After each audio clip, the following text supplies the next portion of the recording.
Coronavirus, la pandemia. ¿Cuáles son los síntomas? ¿Cómo se transmite?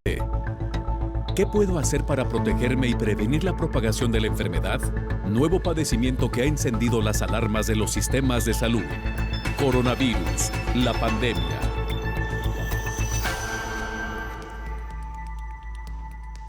Bienvenido a este programa especial Coronavirus, la pandemia. Les recordamos que este programa es una producción de la Universidad de Guadalajara que se transmite desde el foro de Canal 44 y que llega a México y América Latina gracias a la señal de las televisoras públicas que se suman a esta emisión. Saludamos con gusto a nuestra audiencia en Radio Universidad de Guadalajara y les invitamos para que se queden con nosotros a lo largo de la siguiente hora. Hoy dedicaremos nuestro programa a hablar de los sistemas de salud en el mundo y su costo económico. Esta pandemia ha dejado al descubierto la fragilidad de los diversos ámbitos de la salud que no han podido del todo atender esta emergencia sanitaria. El déficit mundial, por ejemplo, de vacunas, amenaza la salud y el bienestar de todos. Esto lo ha advertido la Organización de las Naciones Unidas al señalar también el costo mundial de la desigualdad de acceso y el acaparamiento de las vacunas en más de 9 billones de dólares, es lo que estima la Organización Mundial de la Salud. A pesar de que la salud está garantizada como un derecho universal, más de 100 millones de personas en el mundo viven debajo del umbral de pobreza por el sector salud, es decir, personas que no tienen acceso de manera rápida, sencilla y oportuna a la atención médica. El Banco Mundial, en cuanto a crecimiento económico, informa que la pandemia significó una contracción mundial el año pasado del 4.3%, una repercusión que sin duda alguna pasará factura. La pandemia magnificó las brechas estructurales de la región de América Latina y el Caribe. Esto es lo que ha advertido la Comisión Económica para América Latina y el Caribe. No todos los países en este continente han tenido los mismos recursos, la misma habilidad ni las mismas estrategias para hacer frente a esta pandemia. Vamos con nuestra compañera Isaura López Villalobos para que nos ponga en contexto en torno al programa que abordaremos hoy. Tras traer secuelas múltiples desde antes de la pandemia, el mundo vivía una economía desigual y con la llegada de la COVID-19 se visibilizó más, sobre todo en países débiles. El virus SARS-CoV-2 hace su recorrido parejo, llegó a las naciones económicas altas detectando que sus activos y pasivos no reflejaban la realidad, y en países medios fue igual, sin medir cautela, acechó a todos por igual. Y a un año de la pandemia, al parecer comienza a pasos lentos un respiro. Sin embargo, para lograrlo en forma total, deberán impulsarse políticas públicas sustentables, principalmente en el sector salud, una de las áreas que más empobrece a la población. La pandemia COVID-19 también evidenció que el adquirir un insumo, un tratamiento, equipo médico y hospitalario para la protección, los costos se multiplican más que en otros sectores. El confinamiento por la pandemia del virus SARS-CoV-2 afectó el empleo y la economía de las familias, evidenció las desigualdades sociales al interior de cada país y hoy es notorio. Un ejemplo, las inequidades en la distribución de la vacuna y los apoyos para contrarrestar al virus. La economía en salud ha sido la menos favorecida por los gobiernos. El porcentaje que se destina es menor, dejando a la deriva el derecho a la salud y el bienestar mundial. Asimismo, la COVID-19 ha dejado a las economías y empresas en graves apuros. Mientras varios gobiernos intentan mitigar los efectos, es más difícil en millones de personas que perdieron su trabajo o disminuye sus ingresos. Si ya se venía arrastrando una crisis en salud, en el desempleo también se agudizó. En este año y transcurrido aumentó la tasa de desempleo. Un reflejo son los países de Brasil, Italia, Canadá, Estados Unidos, Francia, Reino Unido, Alemania y Japón, naciones que hoy tienen el mayor número de infecciones y muertes por coronavirus. Y las economías que más cayeron en 2020 fueron Venezuela, Perú, Panamá, Argentina, México y Ecuador, de acuerdo con un informe de la Comisión Económica para América Latina y el Caribe. En el presente y en el futuro hay enormes desafíos. La COVID-19 sigue su caminar dramático. Los casos de infección y muertes siguen al orden del día, afectando la economía mundial. Informó Isaura López Villalobos. Vamos ahora a conocer el informe diario de la Organización Mundial de la Salud. Nuestra compañera Marcela López, corresponsal de la agencia EFE, nos presenta el informe. Marcela, te escuchamos. Adelante con el reporte. Hola, ¿qué tal? Buenos días, Belén. Buenos días a todo el auditorio de Canal 44. La pandemia evoluciona de manera muy inestable en el mundo. Según los datos de la Organización Mundial de la Salud, en la última semana los casos se incrementaron en un 11% y los fallecimientos en un 7%. La situación más grave se registra en Asia, particularmente en la India, que duplica el número de nuevos casos a Estados Unidos. La segunda región más afectada es la del Mediterráneo Oriental. Allí los casos se multiplican en Irán, Pakistán y Jordania. La esperanza está puesta en las vacunas que de momento no llegan a todos los países.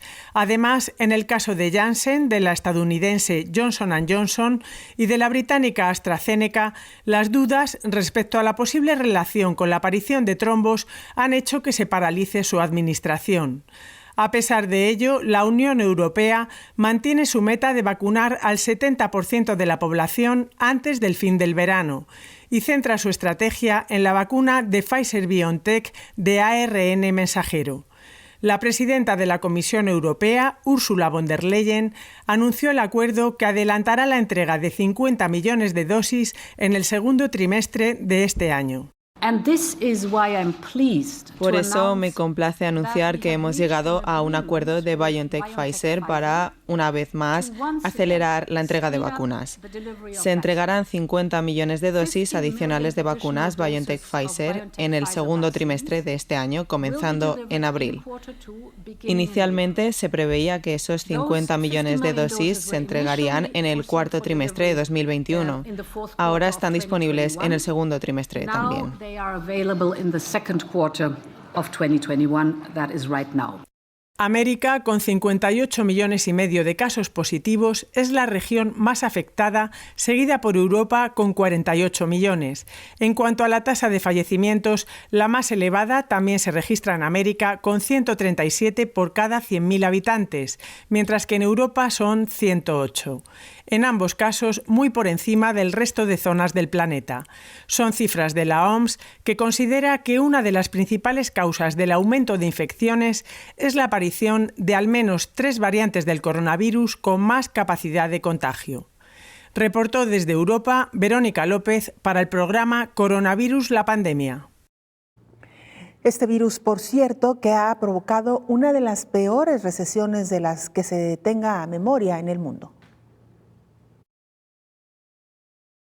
El secretario general de la ONU, Antonio Guterres, recordó el sombrío panorama vivido el año pasado, donde más de 3 millones de personas murieron por el coronavirus. Alrededor de 120 millones cayeron en la pobreza extrema y se perdieron alrededor de 255 millones de empleos, provocando la peor recesión de los últimos 90 años. Antonio Guterres recordó que debido a la evolución de la enfermedad, se adivina un futuro lejano a la crisis, por lo que es necesario prestar atención a las lecciones del presente para prevenir estas peligrosas tendencias, prevenir sucesivas oleadas de infecciones, evitar una larga recesión mundial y retomar el camino para cumplir la Agenda 2030 para el Desarrollo Sostenible y el Acuerdo de París sobre el Cambio Climático. El titular de la ONU señaló que la recuperación de la pandemia y el impulso necesario para una respuesta global equitativa al momento que vivimos están poniendo a prueba el multilateralismo, una asignatura que hasta el momento Guterres considera fracasada. Como prueba de ello, se remitió a ejemplos como que solo 10 países de todo el mundo son responsables de alrededor del 75% de las vacunaciones mundiales, mientras que muchos países todavía no han empezado a vacunar a sus trabajadores sanitarios y a sus ciudadanos más vulnerables. Advirtió que el déficit mundial de vacunas amenaza la salud y el bienestar de todos. El virus es peligroso en todas partes si se propaga sin control en cualquier lugar. Algunas estimaciones sitúan el coste mundial de la desigualdad de acceso y el acaparamiento de vacunas en más de 9 billones de dólares, informó Rocío López Fonseca.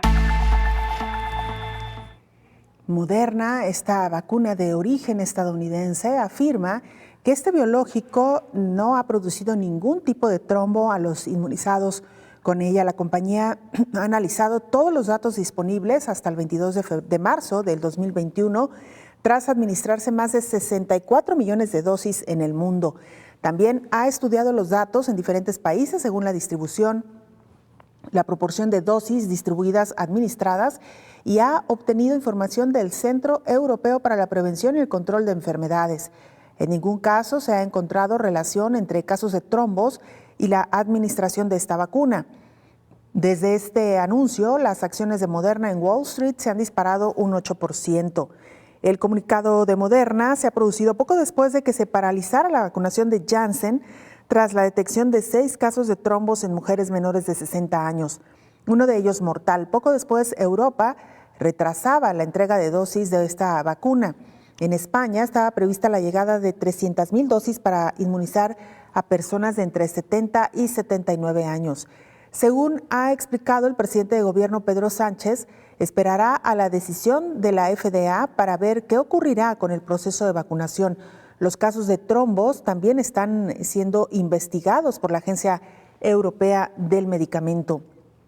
Desde que el pasado miércoles la Agencia Europea del Medicamento confirmara un posible vínculo entre AstraZeneca y casos inusuales de trombosis, la incertidumbre con esta vacuna continúa. Irlanda, al igual que Dinamarca, Noruega e Islandia, también han suspendido temporalmente la inmunización con la vacuna anglo-sueca mientras estudia a qué grupos inmunizar. La fragmentación del sistema de salud en México reprodujo las desigualdades durante esta pandemia. La fragmentación del sistema de salud en México reprodujo las desigualdades durante la pandemia. En promedio, 20% de los pacientes con COVID-19 hospitalizados en el sector privado, por lo general ciudadanos con mayores recursos, han muerto, una proporción considerablemente menor que en los sistemas de salud pública con menos personal y menos recursos. Investigadores de la Universidad de California en San Francisco realizaron un estudio de caso en México sobre el manejo de la pandemia. En su informe destacan que el Instituto Mexicano del Seguro Social ha mantenido la tasa de letalidad hospitalaria más alta durante la pandemia, alrededor del 50% o más, frente al 38% del Instituto de Seguridad y Servicios Sociales de los Trabajadores del Estado y el 37% de la Secretaría de Salud. En contraste, el porcentaje de pacientes hospitalizados que mueren en Estados Unidos es del 2.4% para el grupo de 18 a 49 años, del 10% para aquellos de 50 a 64 años y del 26.6% para los de 65 años y más. Los académicos estimaron que si México hubiera tenido un desempeño promedio en la pandemia, se habrían evitado alrededor de 190,000 muertes por todas las causas el año pasado. Muchos pacientes retrasaron o evitaron buscar atención médica por temor a contraer el virus en establecimientos médicos sobrecargados por pacientes con COVID-19, pero la transmisión viral incontrolada llevó al sistema de salud crónicamente sobrecargado a redirigir sus ya escasos recursos a la atención de pacientes enfermos con COVID-19, informó Elizabeth Ortiz. En un avance a la reapertura gradual, Dinamarca comenzó a utilizar el Coronapase o pasaporte COVID, que permitirá conocer si el portador está vacunado o si ya contrajo COVID o que dio negativo en las últimas 72 horas. Esta es la historia. Dinamarca empezó a usar el pasaporte COVID o Coronapase. Está disponible a través de una aplicación de telefonía celular o en formato papel y prueba que el portador está vacunado, que ya contrajo el coronavirus o que dio negativo en las últimas 72 horas. Me hice el test el sábado, así que es válido hasta esta tarde. Suelo hacérmelo cada semana o varias veces en la semana, así que no es un problema para mí. Por ahora el pase permite entrar en peluquerías, salones de belleza o escuelas para aprender a conducir. Un alivio para salones como este, que estuvo casi 4 meses cerrado. Hemos esperado esta apertura durante tanto tiempo que aceptamos lo que sea para que nos permitan abrir. Si es lo que hay que hacer, lo hacemos. Y confiamos en que pronto se terminen todas estas medidas, como las mascarillas y esas cosas.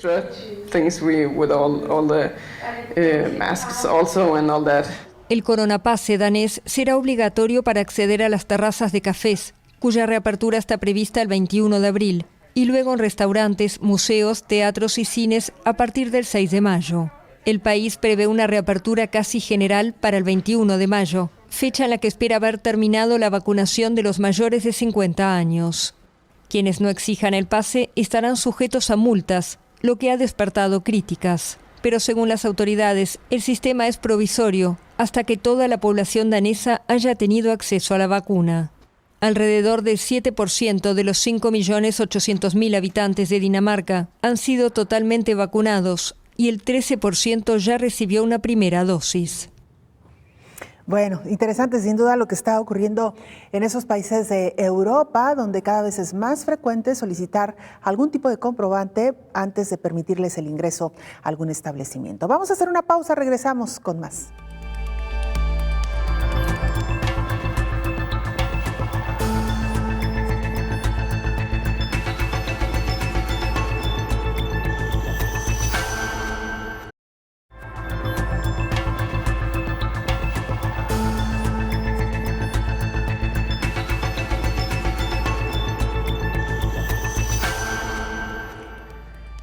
Hace un momento le presentábamos una información en torno a las vacunas que están en pausa en algunos países mientras terminan los estudios sobre un posible efecto adverso. Nos referimos a AstraZeneca, a la vacuna también de Johnson & Johnson, y sin embargo algunos organismos internacionales recomiendan no detener el uso de estos biológicos.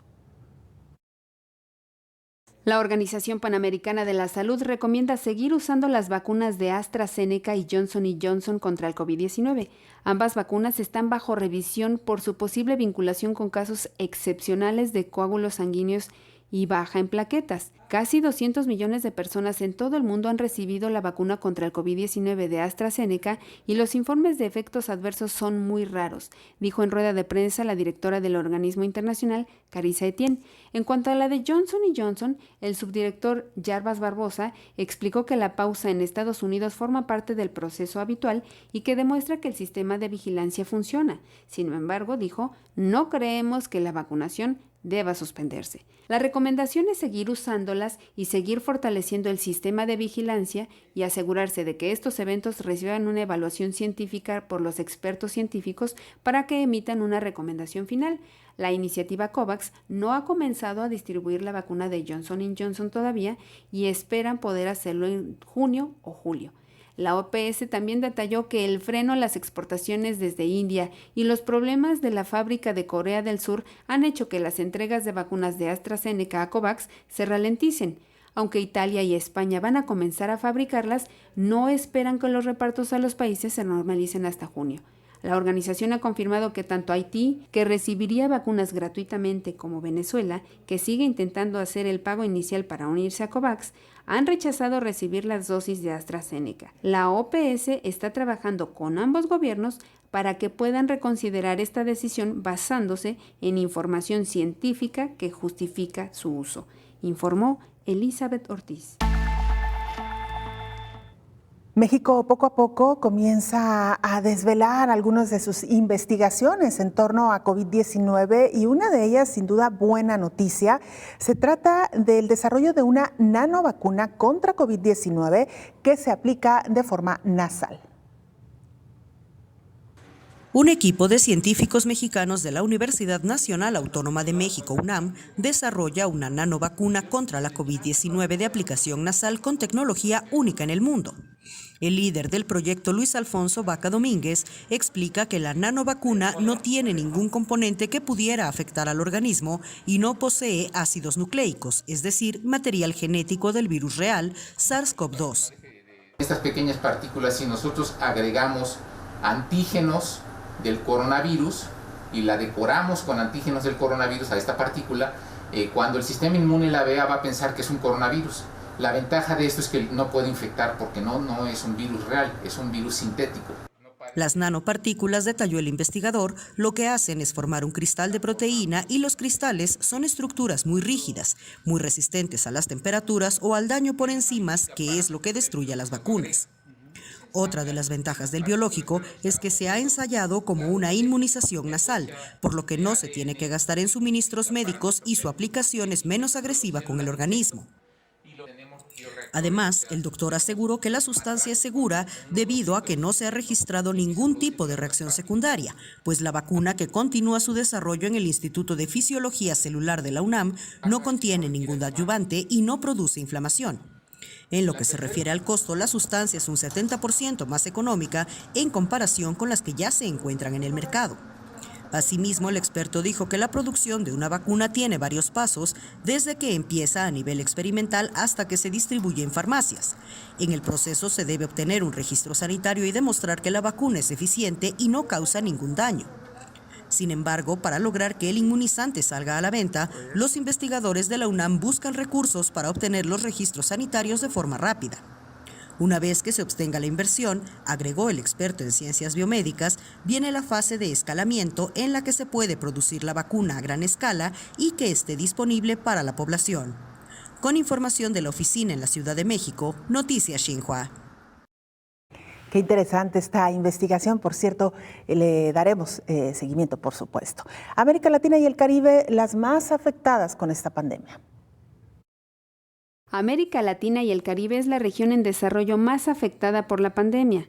Representa el 8.4% de la población mundial y, sin embargo, concentra 30% de las muertes por COVID-19. La pandemia magnificó las brechas estructurales de la región en materia de desigualdad, espacio fiscal limitado, baja productividad, informalidad y fragmentación de los sistemas de protección social y salud, señaló Alicia Bárcena, secretaria ejecutiva de la Comisión Económica para América Latina y el Caribe, CEPAL. La recuperación sostenible con igualdad requiere de un acceso equitativo a las vacunas, mayor liquidez y reformas en la arquitectura financiera internacional que aseguren la inclusión de todos los países en vías de desarrollo independientemente de su ingreso, subrayó Bárcena. La política de gasto público a través de transferencias impulsada por los países fue el principal instrumento para mitigar los impactos sociales y económicos de la pandemia. Citó como ejemplo el caso de América del Sur, donde el gasto total creció de 24.1% a 27.8%. Si no se hubieran tomado medidas,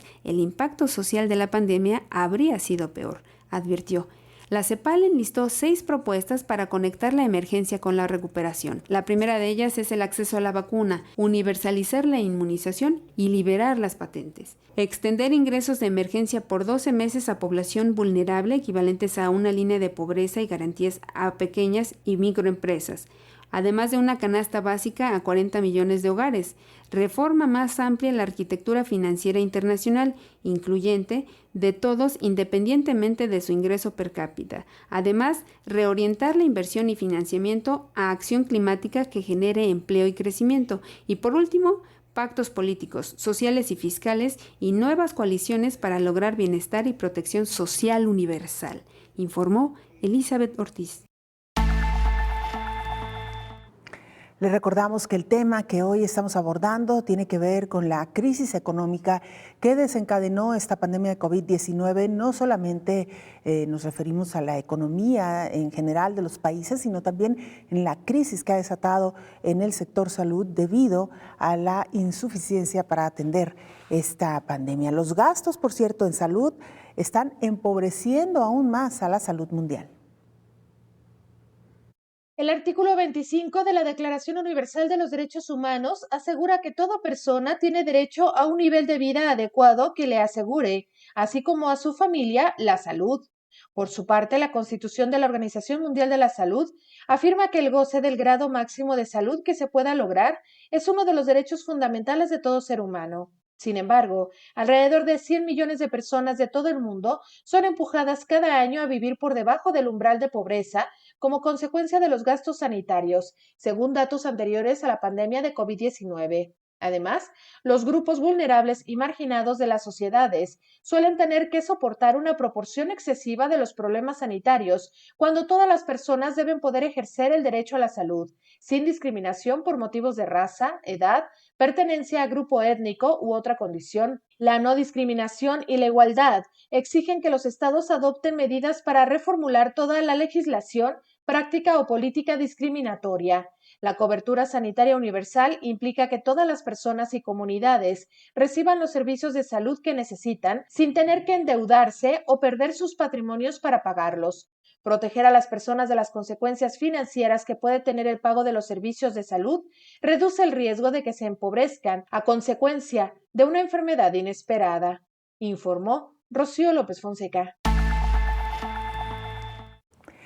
@Canal 44 TV, nuestra cuenta institucional en Twitter y Facebook. Nos pueden mandar mensajes también a través de WhatsApp al 33 22 42 06 90. Nos encantaría recibir sus comentarios, sus opiniones, preguntas e inquietudes que con gusto se las plantearemos a nuestros especialistas. Vamos a hacer una pausa, regresamos con más.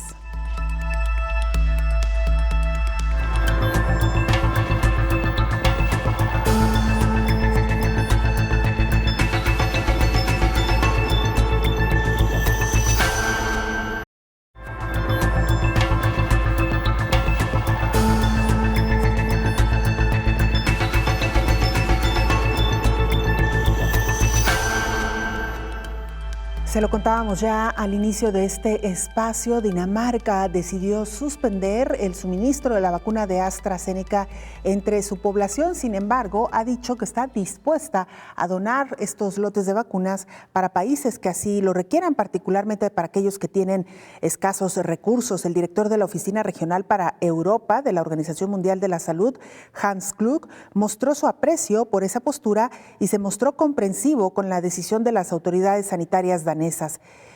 Dinamarca, que ayer suspendió de forma definitiva la vacunación contra COVID-19 con AstraZeneca, estudia esta posibilidad de compartir las dosis no utilizadas de ese producto con países pobres, aseguró este jueves el director de la Oficina Regional para Europa de la Organización Mundial de la Salud, Hans Kluge. Ayer mantuve una conversación con el jefe de la Dirección General de Sanidad danesa acerca de que el ministro de Asuntos Exteriores está examinando opciones para compartir la vacuna de AstraZeneca con otros países, que es la recomendación que habíamos dado, afirmó en conferencia de prensa virtual el funcionario, quien mostró su aprecio por esa postura y se mostró comprensivo con la decisión de las autoridades sanitarias danesas de suspender la vacuna, si bien reiteró que es segura y efectiva contra COVID-19 y que el riesgo de sufrir trombos es mucho mayor si uno contrae el virus. Dinamarca es el primer país en suspender de forma temporal la vacuna de AstraZeneca. Hace un mes justificó, la suspensión inició desde hace un mes. Ayer justificó su decisión de considerar que hay una conexión probable entre esta y los casos anómalos de trombosis y que hay suficientes vacunas en el mercado. La situación epidémica en este país, dicen también, está controlada. Funcionarios daneses aseguraron que no obstante de que se trata de una vacuna segura y que si la situación en Dinamarca fuera ahora, como al principio de la segunda ola en diciembre, no dudarían en mantener su uso, además de no descartar que se puede usar en el futuro. El gobierno danés no se ha pronunciado oficialmente sobre qué hará con las 200,000 dosis de AstraZeneca que tiene almacenadas. Varios partidos políticos daneses han sugerido que se repartan las dosis entre los daneses que estén dispuestos a recibirla, a pesar de la suspensión decretada por las autoridades sanitarias. Vaya situación la que hoy, vaya decisión que ha tomado este país en torno a estas vacunas que no suministrarán a su población.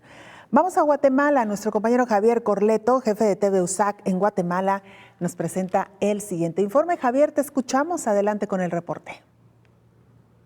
Saludos amigos de Iberoamérica. Hola, el doctor, reporte de coronavirus en Guatemala del 7 al 14 de abril del 2021 es el siguiente.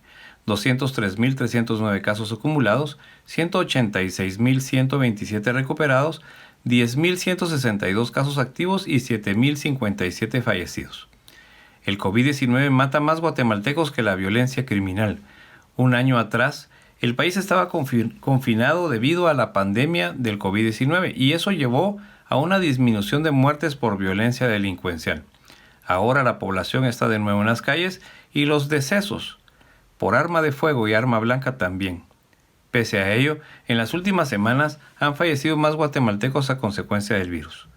En marzo hubo 236 muertos por arma de fuego y arma blanca, según el registro de necropsias del Instituto Nacional de Ciencias Forenses INACIF, mientras que en el mismo periodo fallecieron 302 personas por complicaciones por el coronavirus.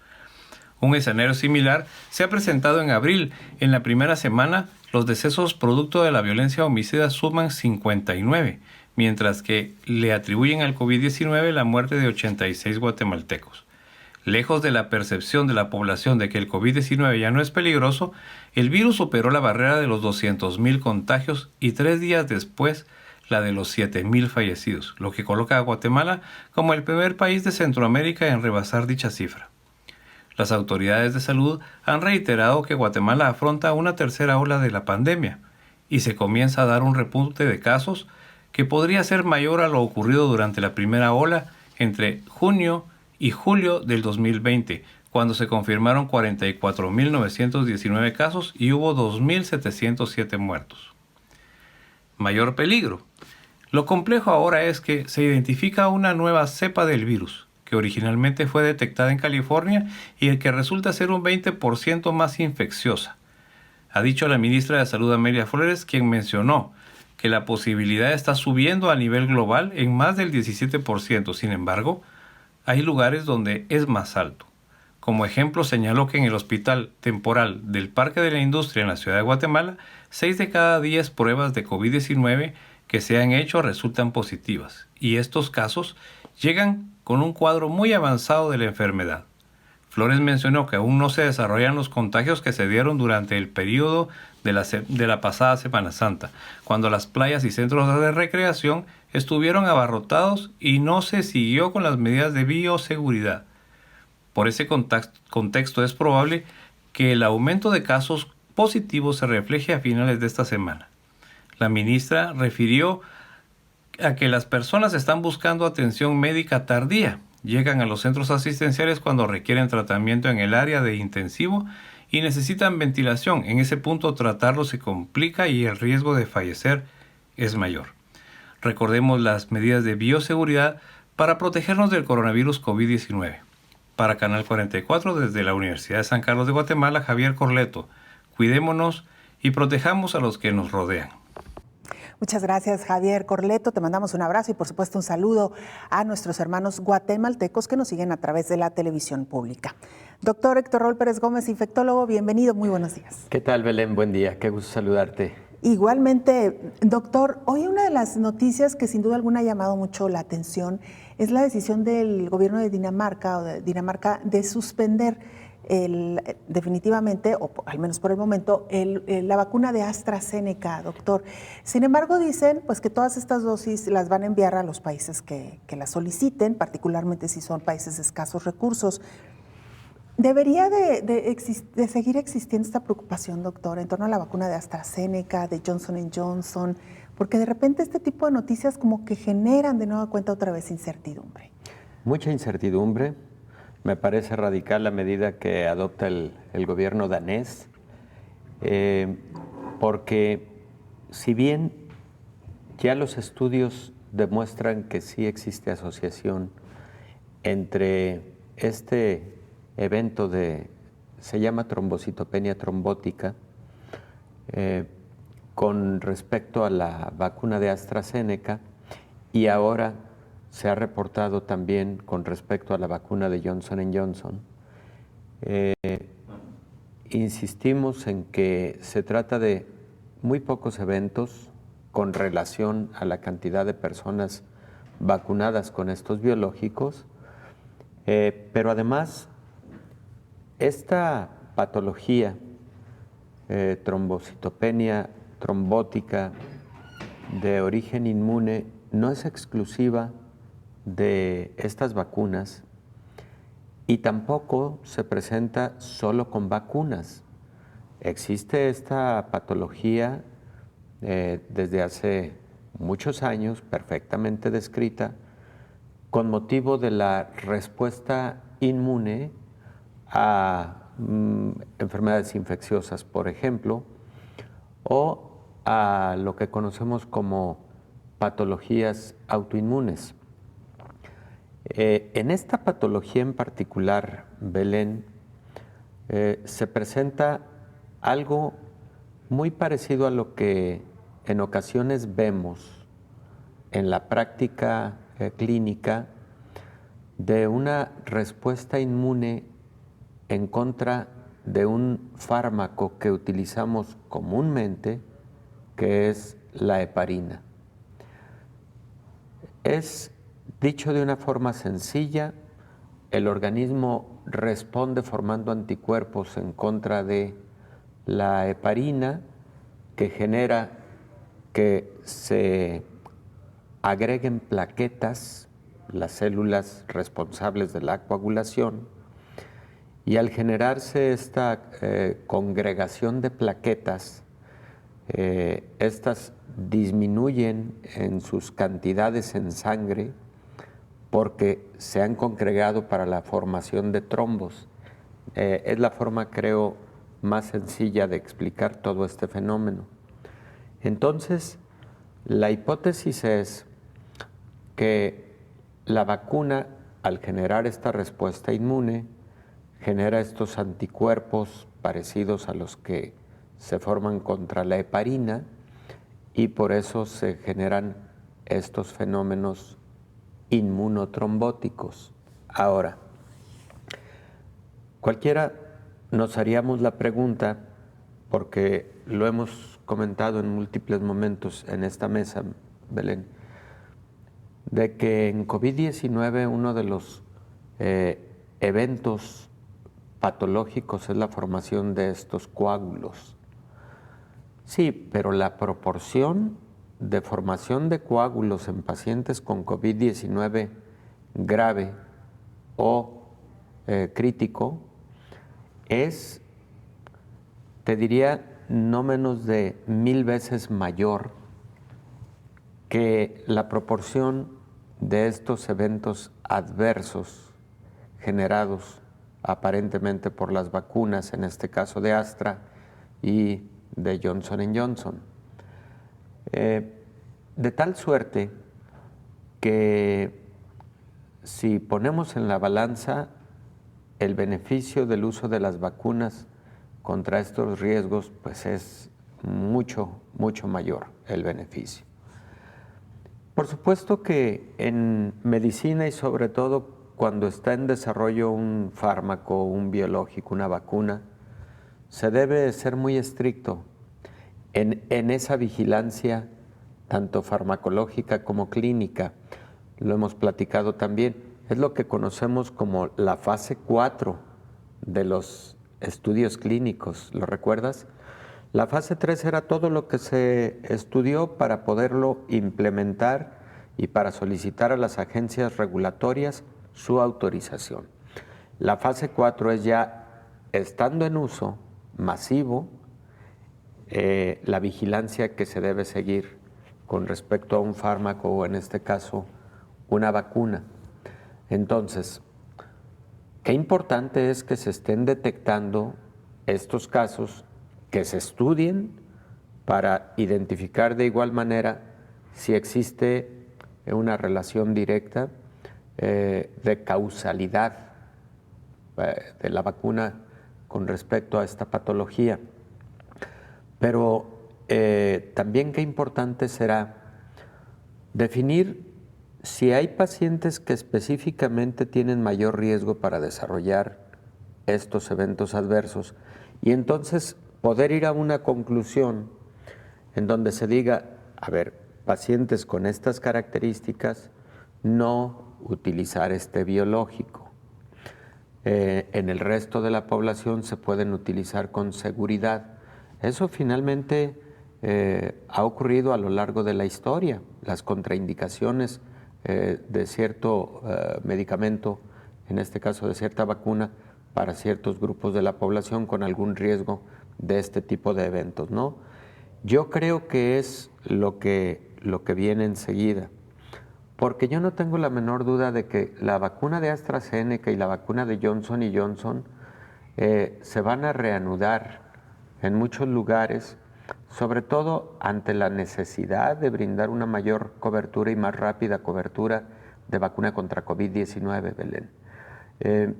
La vacuna de Johnson & Johnson generó 6 casos en 8 millones de personas vacunadas. Todos ellos son en personas mayores de edad. La mayor parte son en personas mayores de edad que posiblemente tenían mayor riesgo de desarrollar un evento de esta naturaleza. Entonces, vamos a esperar los estudios que realiza Johnson & Johnson para poder identificar si hubo causalidad y entonces qué define la FDA en este caso para reanudar la vacunación con Johnson & Johnson, que yo espero que sea pronto. Casi estoy seguro que en una semana se está reanudando. Muy bien, doctor. Vamos a regresar con más de este tema, inquietudes, por supuesto, de parte de nuestra audiencia. La pausa, volvemos con más.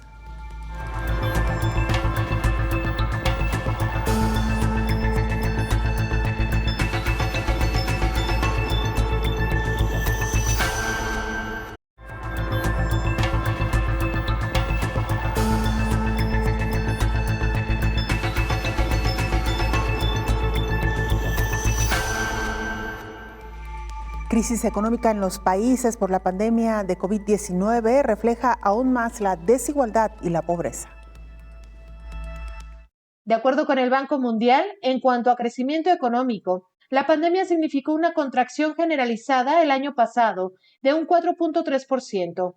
Esta disminución fue ligeramente menos grave de lo que en un principio se había proyectado, debido principalmente a que la contracción de las economías avanzadas fue menos pronunciada de lo previsto, y a que la recuperación en China fue más rápida de lo anticipado. Destacan las caídas de importantes economías, tales como la de Estados Unidos, que fue de menos 3.6%, la zona euro de menos 7.4% y Japón, mientras que China fue uno de los pocos países que experimentó una cifra positiva en medio de la pandemia, registró un incremento. En el caso de América Latina y el Caribe, de acuerdo con la Comisión Económica para América Latina y el Caribe, el comercio exterior tuvo en 2020 su peor desempeño desde la crisis financiera mundial de 2008-2009.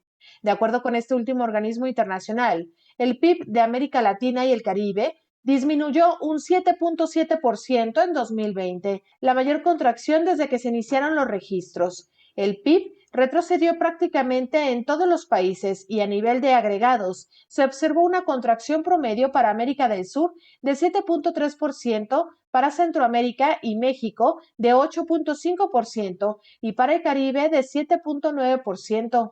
Lo anterior ha llevado a graves consecuencias económicas y sociales en la región, reflejadas en el aumento de la desigualdad y de las cifras de pobreza a un 37.3% de la población, y entre estas personas, el aumento de la pobreza extrema a un 15.5% de la población. A lo anterior, se agrega el cierre temporal de miles de colegios, afectando en diferentes grados a 160 millones de estudiantes, según estimaciones de la UNESCO, informó Rocío López Fonseca.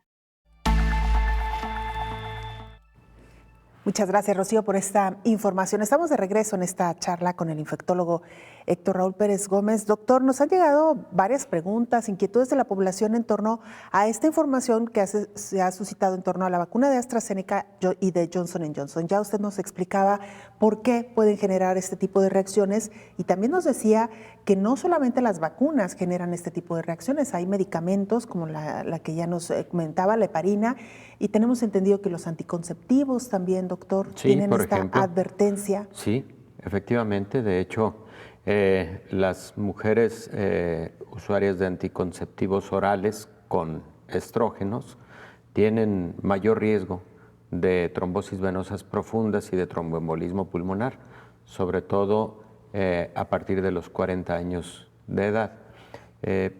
Y esto hay que tenerlo en consideración porque fíjate, Belén, que en uno de sus primeros comunicados, antes de que apareciera la publicación formal en la revista New England Journal of Medicine, AstraZeneca hace un comunicado internacional avalado por la Agencia Regulatoria de Gran Bretaña, en donde dice estos eventos no son de una proporción mayor a la que hubiera ocurrido en la población general sin la vacuna, sin que tuviera esto que ver con la vacuna.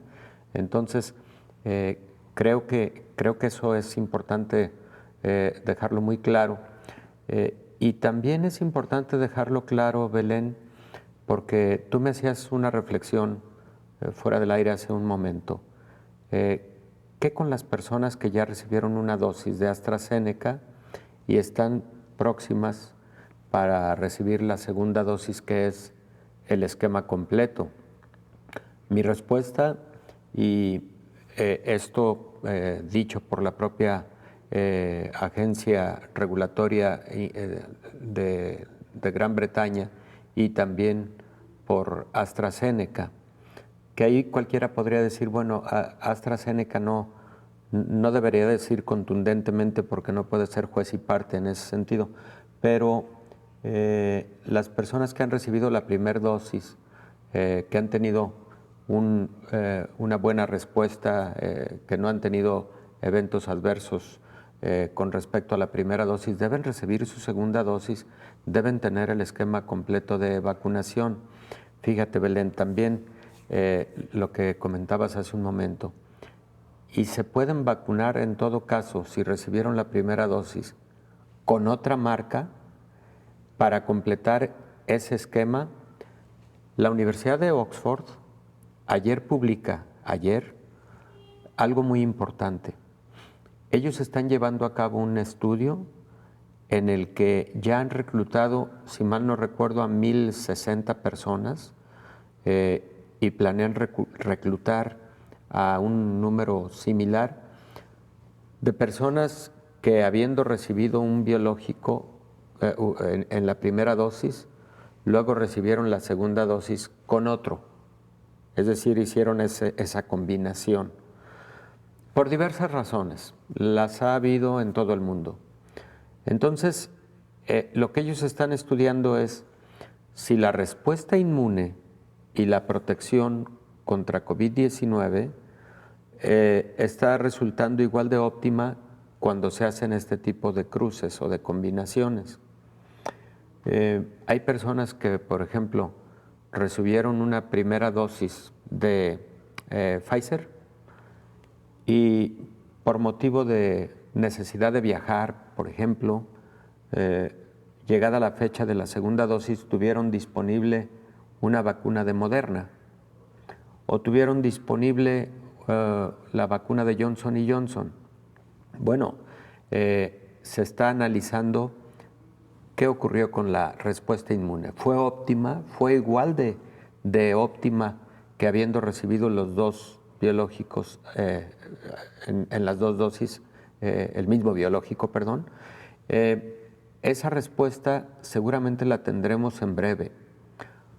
Yo estimo que en un mes, posiblemente, con la medición de anticuerpos y de células de la respuesta inmune, un tipo de células que se conocen como linfocitos T helper o T de ayuda de tipo 1, y uno de las sustancias producidas por estos linfocitos cuando se activan, que es el gamma interferón.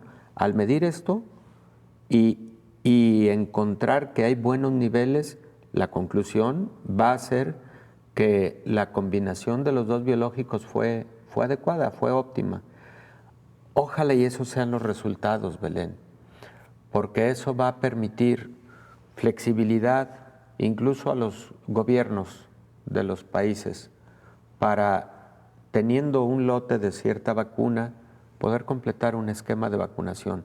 Yo espero que los resultados sean de esa manera, que sean de respuesta inmune óptima con la combinación de biológicos. Claro, y habrá que ver, doctor, si se hace alguna recomendación específica, por ejemplo, que las vacunas que se crucen o se compartan sean de la misma plataforma. Compatibles en Exacto. Plataforma, tienes toda la razón, que a lo mejor sean las de RNA mensajero o las de adenovirus no replicante, como es el caso de Astra y de Johnson, como es el caso de Sputnik y como es el caso de CanSino. Esas 4 vacunas comparten la misma plataforma, la de un adenovirus como vector, pero es un adenovirus no causa patología no replicante. Pues veremos, doctor, cuál es la recomendación. En una de esas resulta que se pueden combinar de manera indistinta y funciona. Vamos a ver qué dicen las autoridades que están investigando esto, doctor. Y la pregunta venía al caso precisamente porque nuestra audiencia nos ha preguntado insistentemente sobre esta situación, si recibieron la vacuna de AstraZeneca y ya se está suspendiendo en otros países o llega a suspenderse en México, ¿qué va a pasar con la segunda dosis? O si es recomendable suministrar una segunda dosis de Astra. La respuesta es sí. Sí, si les fue bien con la primera dosis, no tienen contraindicación para recibir la segunda. Doctor, una pregunta también que nos llega, pero tenemos muy poquito tiempo para responderla. Si una persona fue vacunada con AstraZeneca o Johnson & Johnson, porque sabemos también que hay muchas personas que han viajado a Estados Unidos a recibir esta vacuna, ¿cuánto tiempo, en qué tiempo se debería de presentar una reacción? Y si se supera ese tiempo, ¿ya se libró la reacción? Sí, Belén, está perfectamente descrito. Es en los 15 días siguientes a la vacuna. No es una respuesta tardía, vamos. Y esto es importante porque las personas deben estar alertas a cualquier alteración, por ejemplo, neurológica. Las personas deben estar alertas a cualquier alteración en cuanto a las características de sus extremidades inferiores, sus piernas. Un incremento de volumen en una de ellas, dolor, enrojecimiento, sensación de lo que llamamos claudicación, es decir, debilidad de la pierna. Todos esos datos clínicos, dolor de cabeza con mareos, con fiebre y con trastornos importantes de la memoria después de haber recibido la vacuna, todos esos deben alertar y entonces se debe acudir a recibir atención médica porque con algunos exámenes podemos determinar si esa persona está teniendo trombocitopenia trombótica. Doctor, mañana ampliamos esta información porque sin duda alguna es muy importante. Me parece bien, Belén. Gracias, doctor, por habernos acompañado como siempre. Con todo gusto, Muchas Belén. Gracias. Nos vamos. Gracias por habernos acompañado. Coronavirus, la pandemia.